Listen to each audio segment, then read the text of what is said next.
Hello, everyone. This is Kathy here. Welcome to Empty Nesters. I'm glad you came back to spend some time with me today.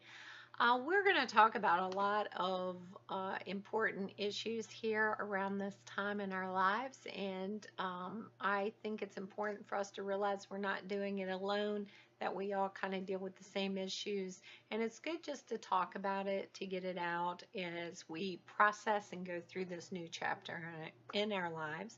I have been married to my husband Stan now for 34 years, happily married, and we have 4 grown adult children with our baby, who he will get so mad at me if he hears this video and hears me calling him that. Anyway, he is still living with us with his wife, and they will soon fly the coop in a few months as they gather their nest egg to get ready to go out into the real world and create a life of their own.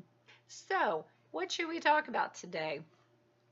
As I was thinking about it, I was thinking we've talked about paradigm shifts, how we have to think about different ways of relating to our children now as adults, but maybe I should spend some time now that the kids are gone, talk about how we should relate to our spouses, because you would think that would be a natural transition since we've lived together for so long and done the family thing for so long.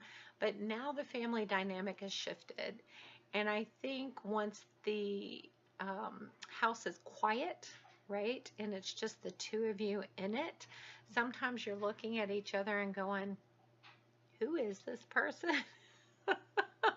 Or I don't remember who I am even anymore because my role is changing. So, I was mom for 4 children for many years. And, he was dad and working. And now we're like, now what? Now what do we do? So it can be an exciting time though. I think it's the way you think about it. So in my mind, I got to thinking about, wow, we really should court each other again. We really should date each other again. We should take some time just to get to know each other again. And because the house is so quiet, we have all this, at least I have a lot of free time. He's still working, but I have a lot of free time and I have some choices around that, and I want to stay excited about that. But I would say to think about the same way with your spouse. Think of it as an exciting time of how you can creatively spend time together. Now, for some of you, it might be, wow, I feel like I have 24/7 time with this person, and that's not feeling healthy.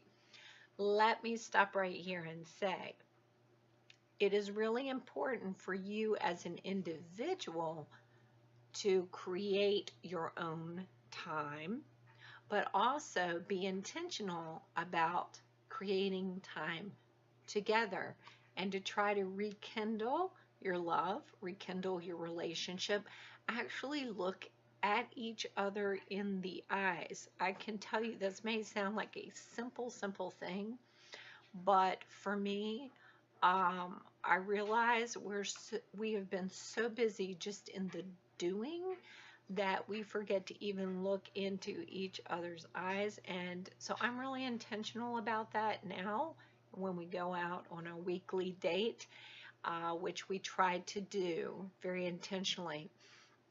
With us getting older, I'll be honest, our date is not in the evening because we get too tired and we don't like to do the night driving.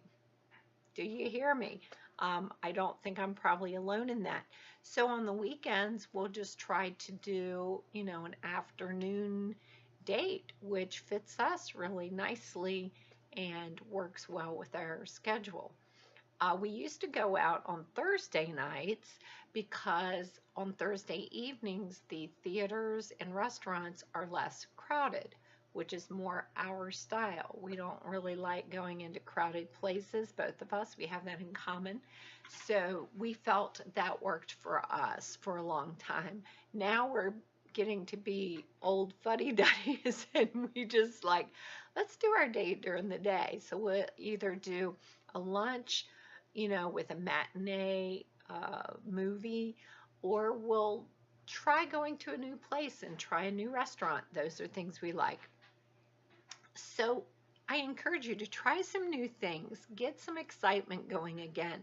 Look into your partner's eyes when they're talking to you and try to be intentional about that. And just really seeing, each other, seeing each other, right? And just being in the moment. The other fun thing my husband and I have done, and whoever it is, whether it's you or your spouse that does this, you can at least have the conversation, is to put things on the calendar that you can look forward to. I think that's really important, especially when you have a lot of free time and you're going, oh my gosh, I just have nothing to do, or I don't know how to fill the time. As a couple, I think it's really important to put things on that calendar. So, what we decided to do, since my husband and I had a week-long vacation to Kansas, we actually did that in March. So, we didn't do it in the summertime, which is your natural vacation time, right? We did it in March. So, over the summer, we decided each month, let's plan a weekend trip. And so we'll have something to look forward to in June, July, and August. And that is what we've done. And I tell you what, I think I enjoy the weekend trips more than a week-long trip. A week-long trip can get a little, I don't know, um, it's a lot to pack, it's a lot to plan. My energy level isn't what it used to be. And so I find that a weekend is just the right amount of time to refuel and not actually make me tired. I think sometimes vacation can even make you feel more tired, if that makes sense. So these little trips have been great. So we have a June anniversary and we decided to take a weekend trip to Virginia Beach. We had the most wonderful time and it was very romantic. Um, and I was just very pleased by that. We did some things we really haven't done together before. Again, I would highly suggest doing that to see what you like and what you don't like, what things you enjoy doing together, what maybe he likes, what you like differently, and discover those things about yourself. Don't be afraid of doing that. Don't be afraid to try some of the new stuff, or don't be afraid to say, wow, I really didn't like that. And he goes, wow, that was great. Because one of the things you want to do, if you don't already know about yourself, is to create some hobbies, to create some new places of discovery of who you are and the things you enjoy doing. And because you're in a different time in life, our energy level is different, right? Our schedules are different. We may not um, always want to go back to the same things that we've always done. So try to discover that about you. Give your spouse space to discover that about themselves. And then, what are some new things that you might like to do together? My husband and I, over the years, have tried some things. We actually did some ballroom dancing together, which I loved and he didn't love so much, but he was a good sport and he at least tried it with me. And I think that's the point, is being willing to go there together and at least try some things together, and you might be surprised. Now, for my husband and I, the thing that has clicked and been good for us is just to go out and do yard work together and create a little oasis in our backyard. We're actually in the process of putting up a hot tub where we had to build a little platform together and get some outdoor carpeting put down. And these are things we've done together, and maybe doing some landscaping. I've actually planted some plants in the front yard and the backyard, that kind of thing. But that's new for me. It's new for us. We've been married for, like I said, 34 years. And I don't really remember us ever going out and doing yard work kind of stuff together. So we discovered that is something that we're willing to do together, help each other out with. And actually, it's good for both of us because it's good emotionally, mentally, and physically for us to go out and do that. So find what that is for you with your partner. And so plan these little trips. Going back to that, we did a Virginia Beach trip for our anniversary this year. We loved it so much. We're actually going to go back for my birthday. We went to the Edgar Cayce Center in Virginia Beach, which we had never done, and participated in a free festival there, which was so much, got so much information, and it was very enlightening and just a very peaceful place and wonderful. But we finished, I have to share this little romantic moment. So they had a little carnival there, and the last night, and I told my husband, let's go in and see. Look at the Ferris wheel. I'd love, please, just go on the Ferris wheel with me. And that's how we would finish our last night at the beach. And so we get up on this Ferris wheel, and as you're going up, you see the horizon, and you get to see the beach and the water as you're going up and around like that. But what we didn't plan and what I didn't even think of is we were there at sunset. And it was just so beautiful and such a wonderful way to end our anniversary weekend.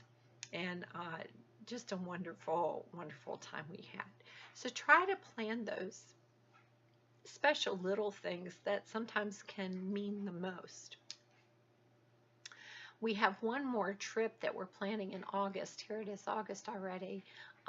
We're going to go up to Winchester, Virginia, where I went to college, and we're going to spend some time there. We decided for that just to be a day trip. We didn't even have to like spend the night. And that's another thing to ask yourself, where do you live where you could just go for a day trip together? And you don't have to spend all the money in a hotel and that kind of thing. So just be flexible in your thinking. Try to think of your spouse as someone new that you're meeting. Speaking of that, that's another idea I will give you that my husband and I have done over the years. And I told him, I was like, okay, this weekend for our date, I want you to call me, and I want us to pretend like we've never met before.